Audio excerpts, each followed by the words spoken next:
우리 고백하십시다. 주는 그리스도시요 살아계신 하나님의 아들이십니다. 한 번 더 고백합시다. 현장으로 가겠습니다.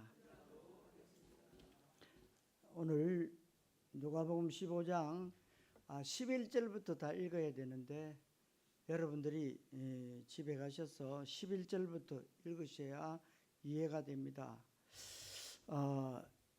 26절로 32절의 말씀을 가지고 현장으로 가라는 말씀을 여러분들이 드립니다. 오늘 현장으로 가라는 말씀은 성령의 은혜로 또 성령의 조명하심으로 여러분들이 깨달으셔야 됩니다. 여러분 다 나름대로 현장이 있잖아요. 가정 현장도 있고 학교 현장도 있고 직장 현장도 있고 산업 현장도 있습니다. 그 현장에 가서 늘 살기도 하고 또 다니기도 하고 지속하고 있지요. 그런데 우리의 생각이 바뀌면 그 현장이 달라집니다. 그래서 여러분 믿음이 좋다 이러면 뭡니까? 현장 생각이 달라야 돼요. 네? 나는 진짜 하나님을 사랑한다면 현장을 향해서 기도할 수 있어야 된다.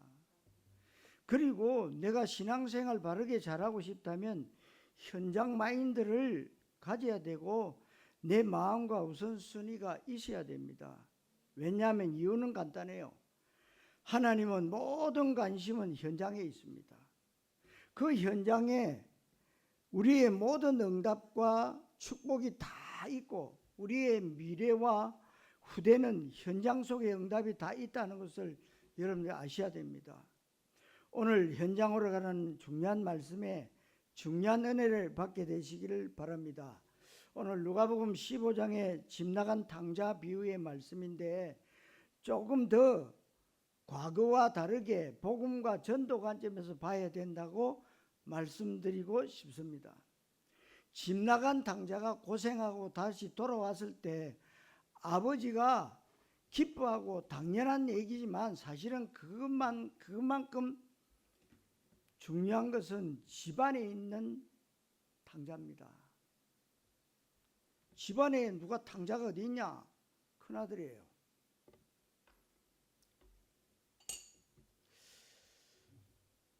어쩌면 한국교회와 세계교회의 모습이기도 합니다. 또 저와 여러분, 난 교회 잘 다니고 있어. 예배도 잘 드리고 있어. 그리고 기도 수첩도 꼬박꼬박 잘하고 있어. 생각이 안 바뀌면요 탕자예요. 탕자입니다.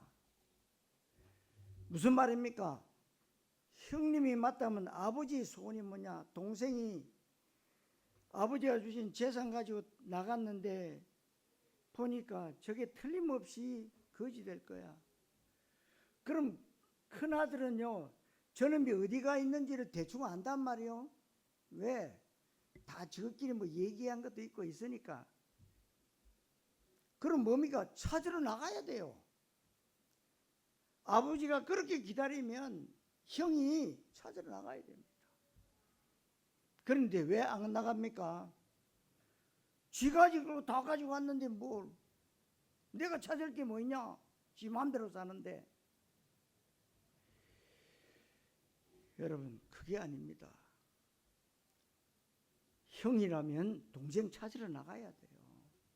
나가야 됩니다. 그게 아버지의 마음을 아는 사람이고 그게 진정한 효도란 말이에요. 효도입니다. 오늘 여러분들이 말씀을 통해서 내 인생이 그냥 종교적 인생 또 서론전 인생 교회만 다니는 일요일 예배당 신자로서의 인생이 아니라 전도 캠프 인생이 된 것에 대해서 여러분들은 진정한 감사가 넘쳐야 됩니다.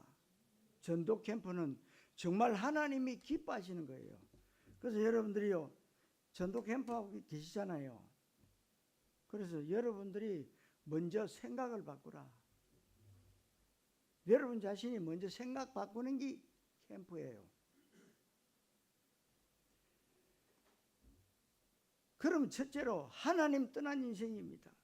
성경에 둘째 아들이 어느 날 집을 나갈 때 아버지 재산을 챙겨서 가출을 했습니다. 이게 사실은 하나님 떠난 인생을 말하려고 예수님이 말씀한 거예요. 하나님 떠난 인간. 그런데 집 안 떠난 큰아들은 뭡니까?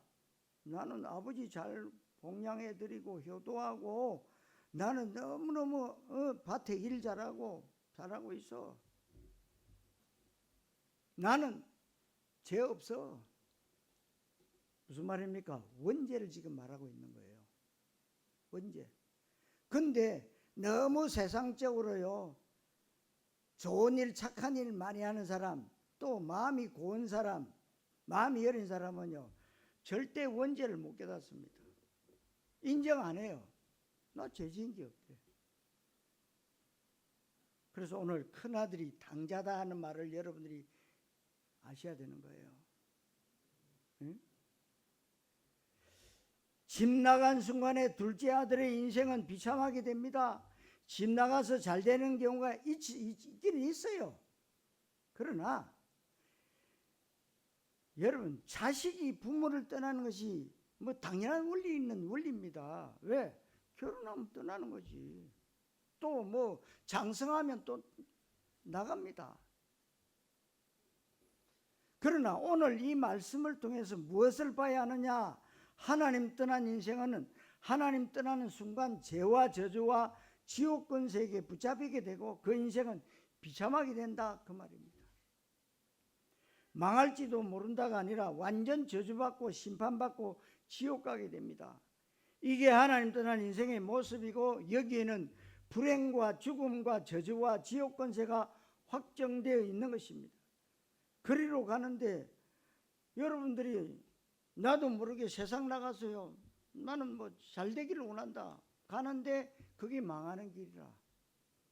하나님 없이 잘 살 수 있다, 그게 망하는 길이다 이 말이에요. 이게 바로 하나님 떠난 인생의 모습이고 여기는 불행과 죽음과 저주와 지옥 권세가 확정되어 있는 겁니다. 오늘 둘째 아들이 13절에 아버지를 떠나서 허랑방탕하고 낭비하는 인생을 살았다. 성실한 사람 많고 전략하고 근검하고 저축하고 규모 있는 사람도 많습니다. 하나님이 우리에게 생명을 주시고 하나님이 우리에게 시간을 주시고 건강도 주시고 여러 가지로 하나님이 우리에게 복을 많이 주셨습니다. 경제도 주시고 이 귀중한 시간과 내 인생을 하나님의 나라와 하나님의 영광과 하나님의 보응을 위해 쓰지 않는다면 그것은 허랑방탕한 인생이다, 그 말입니다. 무가치한 것에 인생을 드립니다. 하나님 보실 때 아무것도 아닌 것에 생명을 겁니다. 허랑방탕한 인생이고 낭비한 인생입니다. 아무리 귀중한 일을 많이 하고 인류 평화를 위해서 노력한다고 해도 하나님 나라에 방향 맞추지 않는 인생은 허랑방탕과 낭비의 인생이고 무가치한 인생입니다. 하나님이 살아계시기 때문에 그렇습니다. 온 천지 만물이 말씀대로 돌아가고 있기 때문에 그렇습니다. 우리 인간은 밥 먹고 사는 존재가 아닙니다. 하나님의 형상대로 지음받았고 하나님의 영광과 찬송을 위해서 지음받았기 때문에 그렇습니다. 인간의 가장 중요한 존재 목적과 존재 가치가 그리스도와 하나님 나라에 있다는 사실을 여러분들은 알아야 됩니다. 그런데 이걸 모르는 사람은 그 인생이 아무리 아름답게 살고 다른 사람을 위해 봉사하는 삶을 살고 아무리 선하게 진실되게 최선을 다해서 살았다고 해도 이 인생을 하나님이 알아주지 않는 인생입니다. 하나님의 나라와 상관없는 인생이다, 그 말이죠. 잘 살든지 못 살든지 열심히 살든지 게으르게 살든지 성공하든지 실패하든지 하나님은 그 인생에 관여하지 않기 때문에 그 인생은 무가치한 인생입니다. 허랑방탕한 인생이고 낭비하는 인생이다, 그렇습니다. 14절에 먼 나라로 도망갔는데 흉년 들게 되고 궁핍하게 되고 너무 배가 고프니까 완전 거지가 됐습니다. 여러분, 친구 지간에도요 돈이 많는 친구에게는요, 자꾸만 이 친구들이 붙잖아요. 왜? 돈 그것 때문에. 진짜로 친구를 좋아하고 사랑하고 그게 아니라 친구가 가지고 있는 돈. 요즘 자식들도 그래요. 부모가 좀 재산이 좀 있다. 그럼 굉장히 뭐냐? 그거 받으려고요. 효도 잘해요. 근데 그게 진짜 효도가 아니거든. 그 어떤 부모님은 그래 뭐 자식들이 얘기를 그럴듯하게 하잖아요. 아버지 어머니 그 살아생전에 우리에게 주시면 뭐 정여세라든지 이런 것들이 좀 감해지고 좋지 않겠냐. 줬더니 한 석 달은 잘 공양하더니 그 다음부터는 아니래. 나중에는 뭘 말하느냐? 나가라는 거예요. 쫓겨나는 거죠. 그런 어른들이 꽤 많더라고요. 야, 세상에 이럴 수가 있냐 말이요. 부모가 뭔가를 가지고 있을 때는요, 그렇게 효도하더니 재산 나누어주고 나니까 큰아들도 둘째 아들도 그렇고 딸도 그렇고 쫓겨나가지고 큰아들 집에 쫓겨나서 작은아들 집에 가니까 문도 안 열어줘. 딸 집에 가니까 뭐라고 그러냐? 응? 그래 오늘 왔으니까 계시고 다 가라는 거예요. 지금 전 세계가 이렇습니다. 여러분들은요, 어르신 여러분들은 뭐 조그마한 거 가지고 계시면 죽을 때까지 가지고 계세요. 응? 뭐 가진 것도 별로 없겠지만은 그렇습니다. 사람의 마음은 달라요. 하나님은 우리에게요 모든 걸 다 주셨는데 우리는 뭡니까? 늘 따져요. 다 주셨는데 이 둘째 아들이 거지가 됐어요. 그렇게 친구들이 많이 붙어서 너도 한잔 해라, 너도 한잔 해라. 같이 늘 먹고 마시고 노니까 말이요. 그 많은 재산이요 다 날아가 버린 거예요. 요즘 보니까 돈 그렇게 직장 다니고 돈 많이 벌더만 코인이나 뭐 이런 주식 해가지고 거지 된 사람 진짜 많대요. 응? 코인 해가지고 주식 해가지고 막 여러분 자기 생각 뜻대로 돈이 들어오면 잘 벌 수 있으면 얼마나 좋겠습니까? 안 돼요. 그게 절대로 안 됩니다. 예? 다른 사람에게 붙어서 거지같이 빌어먹으면서 이제 살게 됐어요. 우리는 이 복음과 구원의 가치를 잘 알아야 됩니다. 하나님 나라의 비밀과 하나님이 나에게 주신 생명과 사명 언약, 신분과 권세를 잘 알지 않으면 여러분들은 종교생활을 할 수밖에 없고, 종교생활하는 기독교인은 불신자에게 신앙 양심 다 팔아먹고 온갖 비겁한 짓을 하면서 불신자 종노릇 하면서 비 맞춰가면서 간신히 먹고 살아야 된다는 겁니다. 기독교 복음은 그런 것이 아닌데 복음의 가치를 모르고 언약의 비밀을 모르면 그렇게 됩니다. 하물며 하나님 없이 사는 인생은 어떻게 되겠습니까? 집 나간 아들이 다른 사람한테 붙어서 살고 돼지가 먹는 지엽 열매를 먹는데 돼지한테 괄시를 당하고 그마저도 먹을 수가 없는 거예요. 이게 지엽 열매인데 돼지의 주식인가 그렇습니다. 그런데 그 나라에도 가난한 사람은 그것도 먹는데요. 그게 뭐예요? 먹으면 콩가에 속하기 때문에 달달하대요. 이 열매도 제대로 먹을 수 없을 정도로 이게 바로 집 나간 둘째 아들이 되지만도 못한 아주 비참한 인생을 성경은 아주 적나라하게 표현하고 있습니다. 저는 하나님 만나지 못하고 하나님 떠난 인생, 복음을 모르고 구원이 뭔지, 인간이 어떤 존재며 제가 이 땅에 왜 왔고 영적 사실들이 무엇인지 모른 채 눈에 보이는 것이 전부인 것처럼 그렇게 살아가는 사람을 보면 정말로 이런 느낌이 듭니다. 아무리 화려하게 멋있게 남들이 부러워할 만한 행복의 조건을 다 가지고 있다고 해도 저 사람은 전도 대상자다. 저 사람은 마귀와 지옥 권세를 붙잡혀 있다. 편견이 아니고 부정적 시각도 아니고 그리스도의 마음과 전도의 마인드를 가지고 그 사람을 진단하는 겁니다. 여러분, 불신자가 아무리 많이 가져도요, 늘 불안 초조합니다. 늘 염려, 근심, 걱정입니다.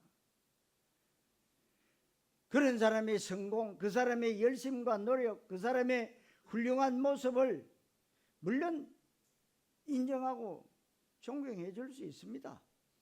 그러나 저 사람이 하나님을 만나지 않으면 그 인생은 가장 비참하고 저주받은 인생으로 이 땅에서 마귀 종로로 다다가 지옥 가는 겁니다. 여러분, 하나님 떠난 인생이 이렇다는 거예요. 그런데 이 둘째 아들이 돼지한테까지 괄시받고 완전 비참하게 거지가 됐을 때 깨닫게 되죠. 그게 바로 오늘 본문 18절과 21절입니다. 나는 죄인이구나.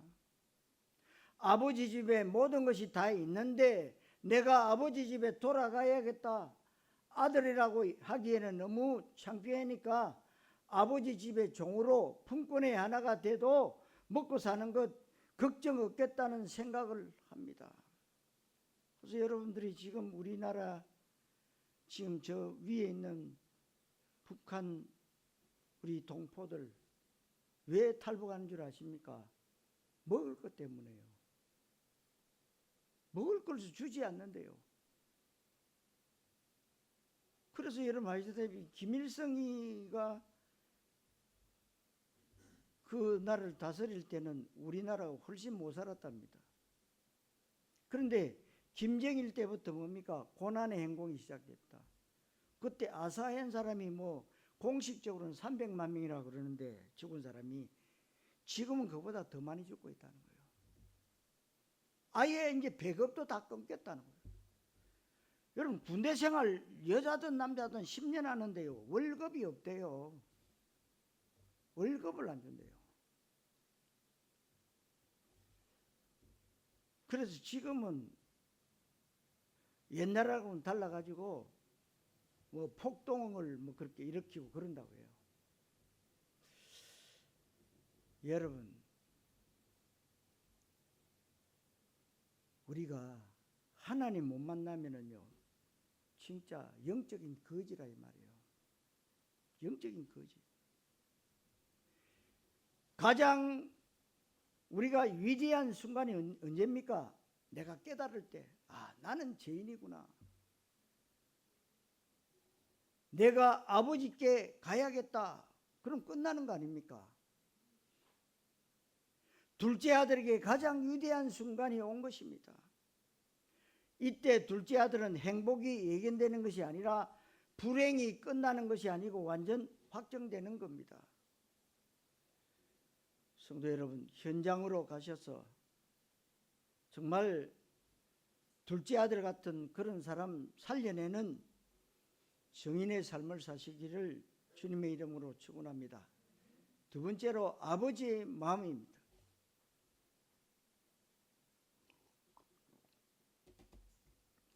둘째 아들이 돌아오는데 집에서 기다리고 있는 아버지의 마음이고 이게 하나님의 마음입니다. 아버지는 둘째 아들이 집 나간 그때부터 그냥 보면 멀쩡한 것 같지만 잠을 못 자고 먹는 것이 먹는 게 아니고 자나깨나 기다렸고 문 열어놓고 불 켜놓고 기다렸는데 아버지의 마음이고 당연한 것입니다. 중요한 것은 아버지가 집 나간 둘째 아들을 늘 기다리고 있는 안타까운 마음으로 탄식하고 울면서 기다리고 있는 아버지의 마음을 가장 잘 알아야 되는 것이 큰아들입니다. 그것을 오늘 우리가 살펴봐야 된다 이 말입니다. 이 큰아들은 아버지의 마음을 몰랐습니다. 아버지의 마음을 어떻게 알았느냐? 내가 말썽 안 부리고 동생처럼 집 나가지 않고 성실하게 집안일 잘하고 내 할 일 잘하고 나쁜 짓 안 하면 나는 아버지를 기쁘시게 해드리는 것이고 나는 아버지의 마음을 아는 것이고 아버지께 효도하는 것이다. 이것이 그럼 지금 한국교회, 세계교회, 기독교인들의 모습이에요. 예를 들면 저 사람 참 믿음 좋다고 하면 왜 좋은지 물어보십시오. 저 사람 뭐 술, 담배 안 하고 너무 착하고 나쁜 짓 안 하고 죄도 안 짓고 예배 안 빼먹고 교회 열심히 다니고 남을 위해서 사람이 얼마나 진실되고 겸손하고 봉사하고 희생하고 교회에서도 열심히 봉사하고 기도 많이 하고 성경 공부 잘하고 기도 수주 빼먹지 않고 전도도 하고 해서 믿음 좋다고 얘기합니다. 여러분, 그것은 믿음 좋은 게 아닙니다. 인간성이 좀 좋은 것이고 종교성이 좋은 것입니다. 종교적 열심이 있고 종교적 마인드가 있을 뿐이지 믿음 좋다고 하면 안 됩니다. 근데 지금 한국교회, 전세계교회 그렇게 얘기해요. 그렇게 봅니다.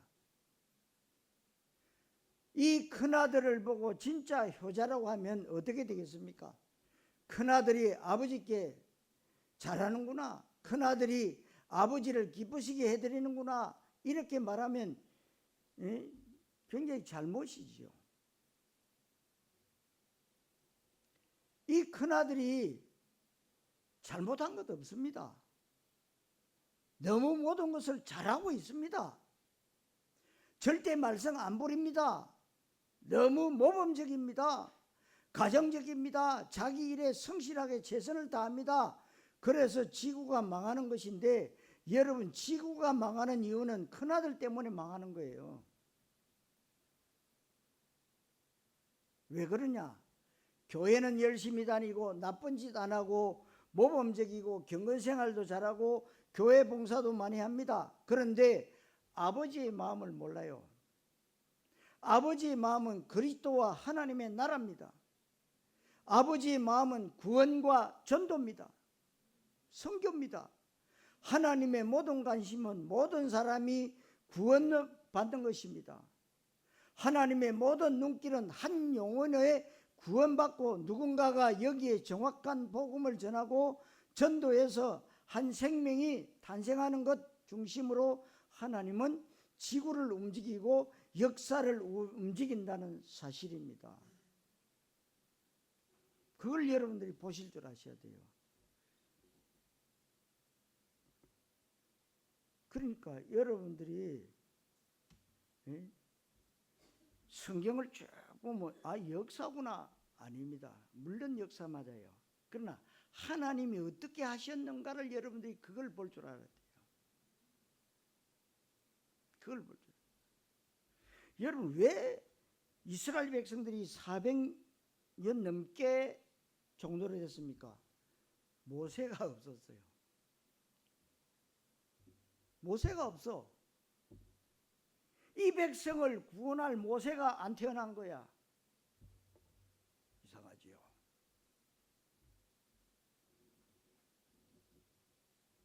라합이 없으니까요, 실패하는 거 있죠. 왜? 라합이 아직 그때 안 태어났어요. 참 이상하지요. 무슨 말입니까? 언약 잡은 한 사람이 중요하다는 거예요. 언약 잡은 여러분 한 사람이 너무 중요하다 이거예요. 이 말입니다. 응?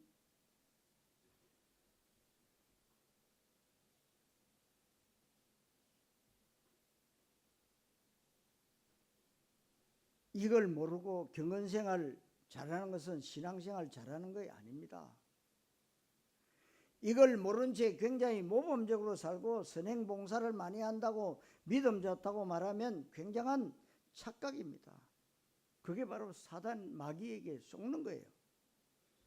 성도 여러분, 아버지의 마음을 아는 자녀 되시기를 주님의 이름으로 축원합니다. 세 번째로 맏아들입니다.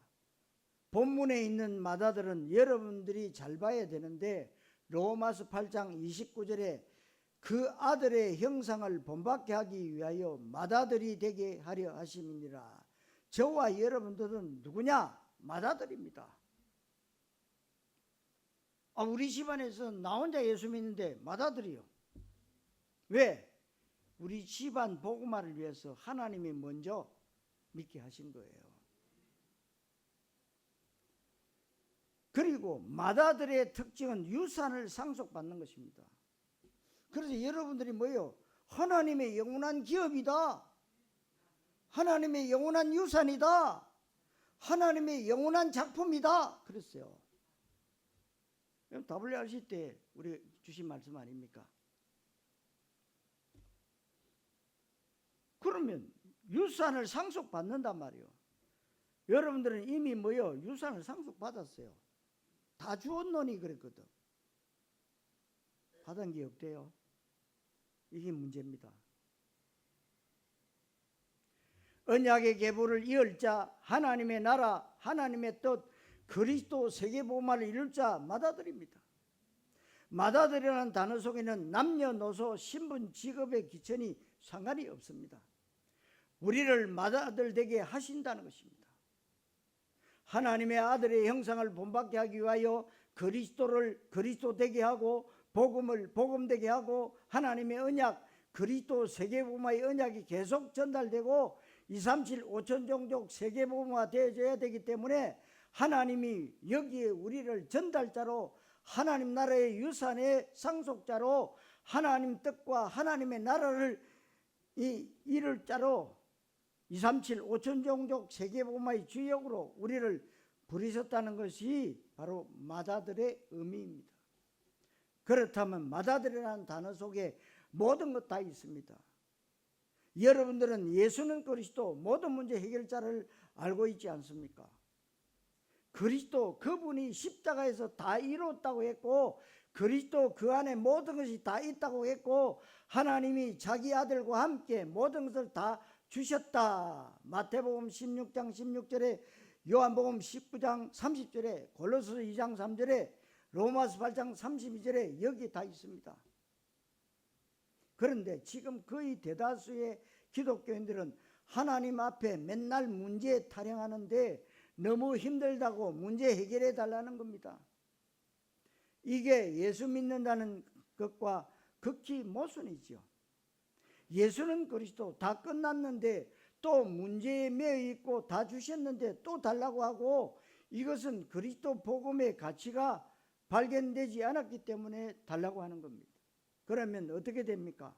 그리스도의 가치가 발견되지 않으면 하나님의 마음을 아는 것은 불가능해요.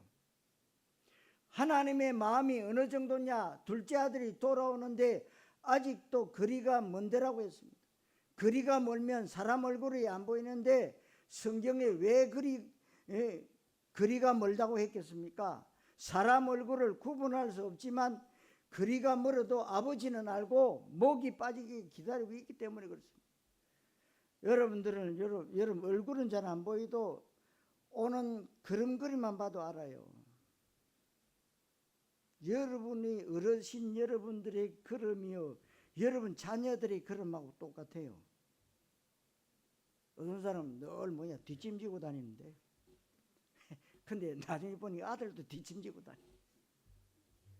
야 뒷짐지고 다녀 말 안 했는데 오늘 이걸 뒷짐지고 다녀. 걸음걸이가 똑같아요. 부모는요 자식에 대한 모든 관심이 있잖아요. 압니다.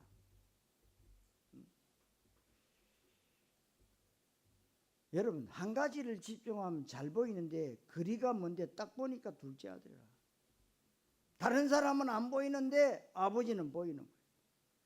아버지의 모든 머리끝에서 발끝까지의 관심은 집 나간 둘째 아들이 있는 겁니다. 맨발로 뛰어나가서 아들을 반기고 기뻐하고 송아지 잡아 사람들 불러서 잔치 벌이자 손에 가락지를 끼우라. 내 아들은 죽었다가 살아난 아들이다. 아버지의 마음인데 하나님의 마음을 우리는 알고 있습니다. 하나님은 내 자녀가 서울대 합격하고 남편 사업 잘하고 내가 성공하고 병고침 받고 부자가 되고 높은 자리에 올라가는 것을 하나님은 관심이 없습니다. 기뻐하지도 않습니다. 하나님 관심사가 아니기 때문에. 하나님의 최고 관심은 한 영혼이 마귀 종로로 타고 지옥 가고 있었는데 복음 듣고 구원받는 것에 관심이 있다는 거예요. 한 영혼이 구원받는 것이 천하보다 귀하다고 했습니다. 이게 하나님 아버지의 관심이고 마음입니다. 그런데 둘째 아들이 돌아왔을 때 아버지가 잔치 벌이고 송아지 잡고 난리가 났는데 큰아들이 28절에 노하여 들어가고자 하지 아니하거늘 동생이 가출했다가 들어오니까 큰아들이 가출합니다. 참 이상하지요. 동생 왔으면 얼마나 여러분 보고 싶었을 거예요. 근데 뭡니까? 집에를 안 들어오고 도로 가출했고요. 여러분들이 이걸 잘 봐야 되는데 화가 난 겁니다. 뭔 말입니까? 섭섭귀신 들어간 거지요. 섭섭귀신.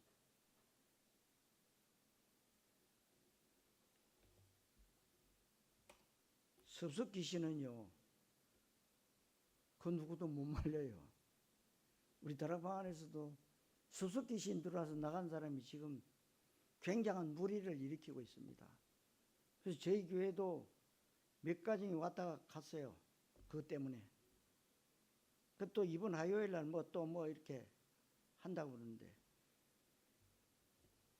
그분들이요, 근거도 없는 것을 가지고 그렇다 하더라, 그걸 가지고 그런 거예요. 여러분들 그런데 속지 마세요. 우리가 237 5천종족 세계복음 하려니까요, 사단 마귀가 집중적으로 역사하고 있어요. 집중적으로. 우리는 어떻게 해야 됩니까? 그런 게 속지 말고 오직 그리스도 언약 붙잡고 여러분 현장에서 뭐요? 복음 운동하셔야 돼요. 그게 내 살 길이다 이거예요. 예? 이 큰아들이 화가 나가지고 섭섭귀신 들으니까 삐져가지고 나갔다고. 이게 바로 뭔 줄 아십니까? 종교 마인드예요. 종교적, 기복적, 율법적 중심으로 신앙생활을 했기 때문이다. 왜 화가 났냐? 떡에 대한 동기를 가지고 신앙생활을 했기 때문에 그렇습니다. 우리 단체에서 세계복음화의 언약의 시간표 가운데 떠나가는 사람들 많은데, 떠나가는 사람들이 공통점 한마디로 말하면 불신앙, 섭섭귀신입니다. 그러니까 인천에 있는 어느 목사님은 왜 나가서 탈달해가지고 나쁜 짓을 하고 있느냐? 이유는 한 가지입니다. 선교사 대회 때 다 이렇게 이름표 차거든. 이름표 차고 이제 들어가야 되는데 숙소에다가 이름표 놔두고 나와버렸어. 그럼 뭐 들어갈 줄 알고 들어가는데 아이들이 맞거든. 니 날 모르느냐? 왜? RTS 교수님하고 계시잖아요. 그런데 왜 안 보내줘? 내가 지금 이거 없는 게 아니라 있는데 못 가져. 그래도 가져오셔야 된다. 그래서 그때 섭섭귀신이 들어간 거예요. 이것들이 뭐래요? 나를 몰라봐. 야, 무섭죠. 그때부터 대적하기 시작합니다. 또한 교수는 그렇게 자기가 똑똑해요. 누구냐? 전에 우리 여기 치유전도학교에 왔던 이량 목사님 사이, 그 문둥병 이렇게 걸린 그분 사이 똑똑해요. 근데 그분이 이제 주체가 돼가지고 237 5천종족 세계복음 하는데, 물론 그 중에서 사람들이 미투한 사람들도 몇 명 있어요. 근데 다 사잡아가지고 이제 이 방송을 타게 만든다 이 말이죠. 여러분, 그것도 뭐 하나님의 계획도 있겠지만 여러분들이요 잘 봐야 됩니다. 우리 복된 교회가 뭐 하고 있습니까? 응? 제주복음화, 이 세계복음하고 있잖아요. 절대로 저는 그런 데 흔들리지 않습니다.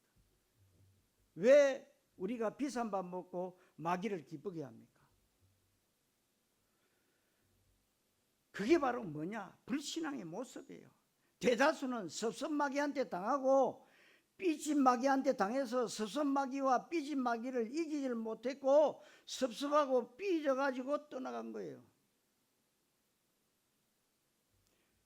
저 동생 나쁜 놈, 저놈은 아버지 재산을 다 챙겨서 먼 나라에 가서 창녀와 함께 삼켜버린 못된 놈인데 저놈을 위해서는 아버지가 살찐 송아지를 잡는데 내가 한 번도 말썽 부르지 않고 이렇게 모범적으로 교회에 충성하고 열심히 교회에 섬겼는데 나한테는 염소 새끼도 주지 않나. 얼마나 웃기고 얼마나 수준 낮고 안 좋은 모습, 실제로 이런 경우가 되게 많습니다. 나를 알아주지 않는다 이 말이에요. 이 큰아들은 아주 나쁜데 왜 나쁘냐? 30절에 아버지의 살림을 장녀들과 함께 삼켜버린 이 아들이 돌아오매 아버지의 살림을 장녀들과 함께 삼켰다는 것은 꾸며낸 것이고 거짓말한 거예요. 거짓말한 거예요. 상상하고 예상은 하지만 짐작할 뿐입니다. 앞쪽에 보면은 뭐라고 나옵니까? 허랑방탕했다 이랬지 장녀하고 놀아놨다 그 말은 없거든. 왜 그렇습니까? 큰아들은요 동생한테 관심 없어요. 요즘은 뭐 형제끼리 얼마나 재산 싸움을요 열심히 하는지 몰라요. 왜? 지목 다 가지고 나한테 들어오니까 뭐요? 다 탕진하고 들어왔으니까 또 나눠줘야 되는데 내 재산 또 없어지는 거 아닙니까? 내가 손해본다는 거예요.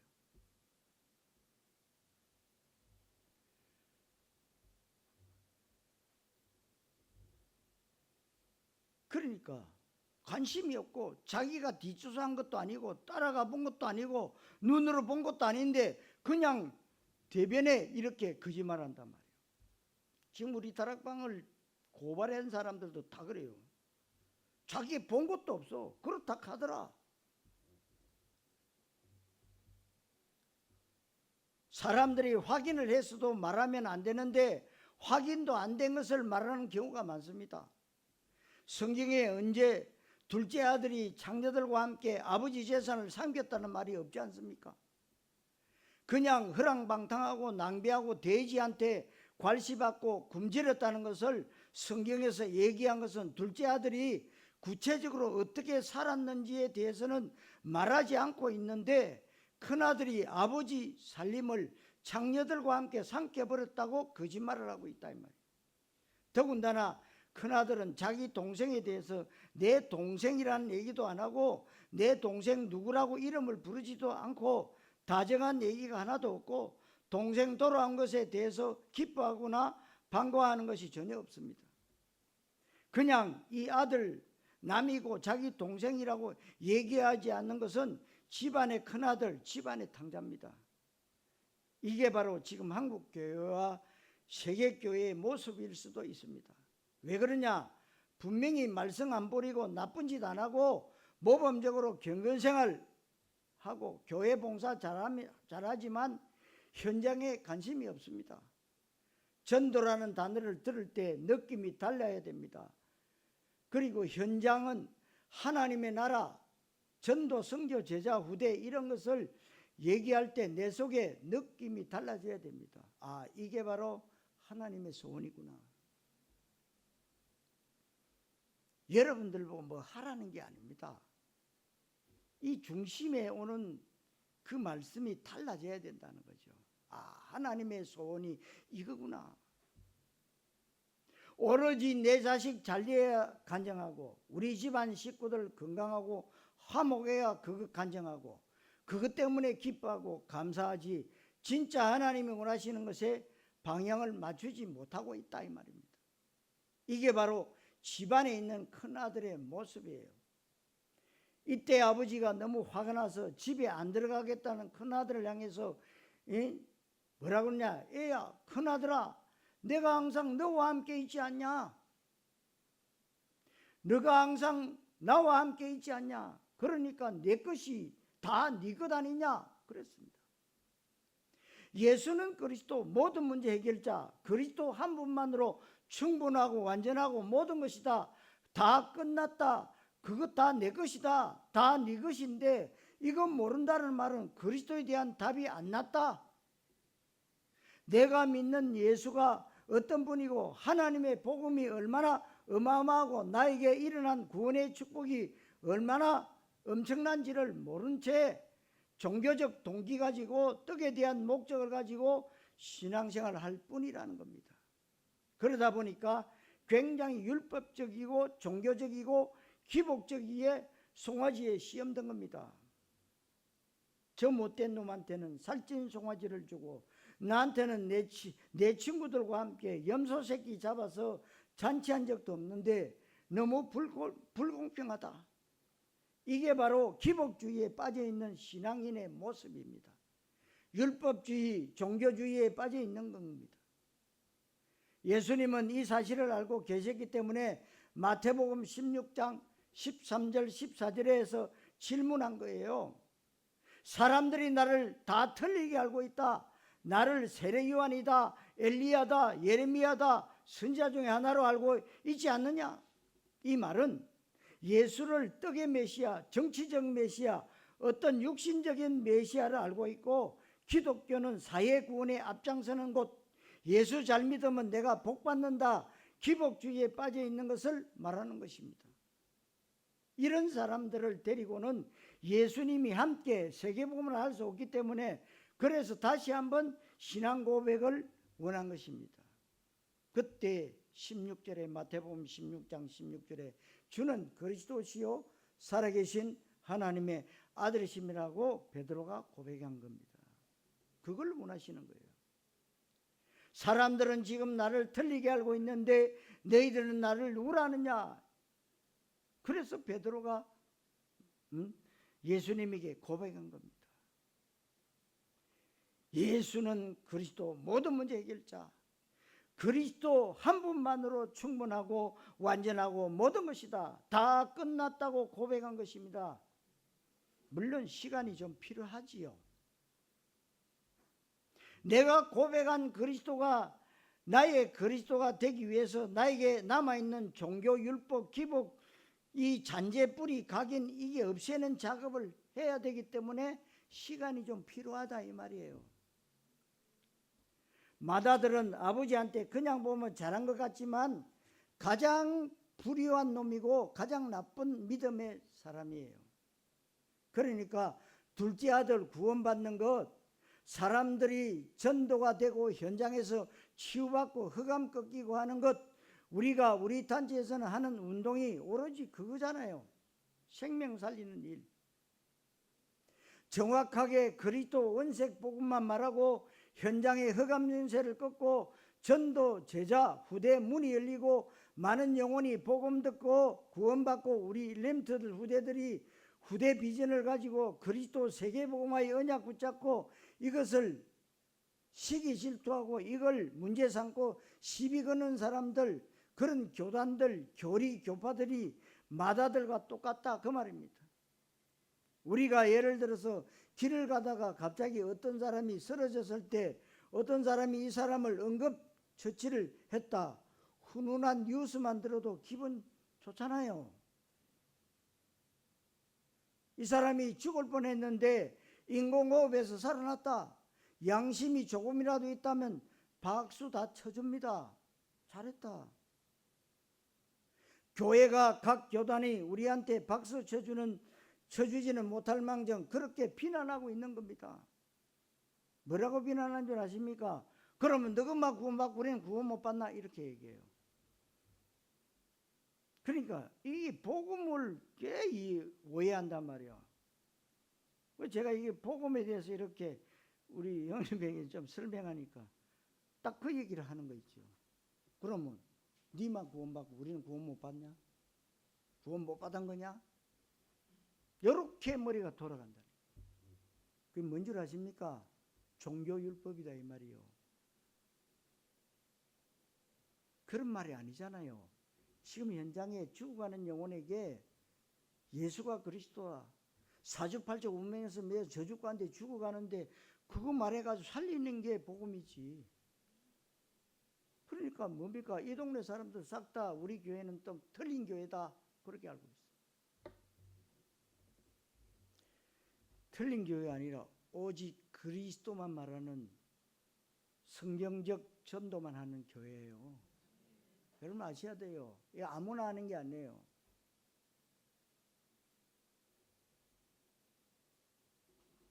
정확하게 그리스도 원색 복음만 말하고 현장에 흑암 권세를 끊고 전도하고 제자 세우고 후대들을 일으켰어요. 많은 영혼들을 살리는 237 나라의 5천 종족 살리는 이 일을 하자는 거예요.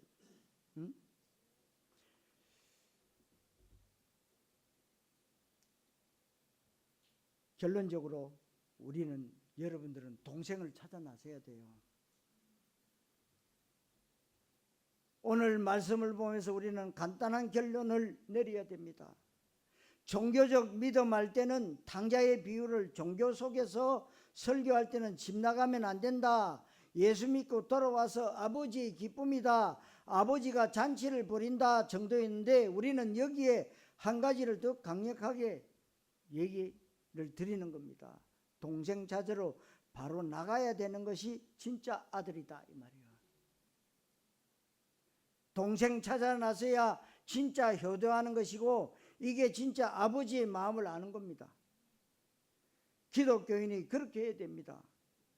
그래서 우리는 지금 전도, 선교, 전도 캠프 세계복음화의 방향 맞추고 우리가 계속해서 7현장을 향해서 기도하고 있는 거죠. 그래서 7대 망대, 7대 여정, 7대 이정표 7현장을 놓고 계속 기도하고 있습니다.